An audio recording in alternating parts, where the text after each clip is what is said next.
বাংলায় একটা কথা আছে, বিপদে পড়লে বাঘেও ঘাস খায়।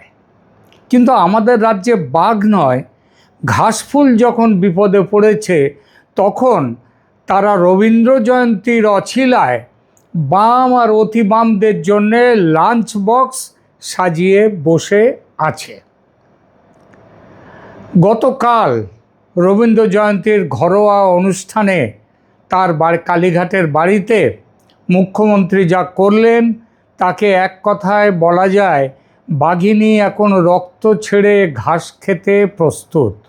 লাঞ্চ বক্স সাজিয়ে রেখে তিনি ডাক দিচ্ছেন, এসো বসো আহারে, আমি তোমাদের পথ চেয়ে বসে আছি।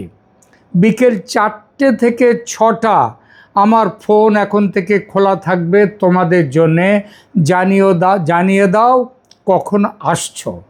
যে সিপিএমকে মমতা 2011 বঙ্গোপসাগরে ঢাকি সমেত বিসর্জন দিয়েছিলেন, যে কংগ্রেসকে তিনি পচা ডোবা বলতেন, আজ তাদেরই হাতছানি দিচ্ছেন। কেন? কারণ বিজেপির গেরুয়া ঢেউ এবার নবান্ন ভাসিয়ে দিয়েছে প্রবল বন্যায়। একেবারে শুধু ভাসানো নয়, তার সাথে ঝড়ে উড়ে যাওয়ার দাখিল। সেই ভাসিয়ে দেয়া এমনই ভয়াবহ যে বাঘিনী তার গর্জন তুলে গিয়ে মিউ মিউ করছে, বলছে 10 মিলি করি কাজ, এসো সবাই মিলে বিজেপিকে রুখে দিই। আজকের আলোচনার মূল বিষয় বাঘিনীর মিউ মিউ, গয়লার গরজ, কালনেমির লঙ্কাভাগ এবং কিষেনজির অট্টহাসি তার আত্মার। কেন মমতার এই মুশিক বা মার্জার রূপ?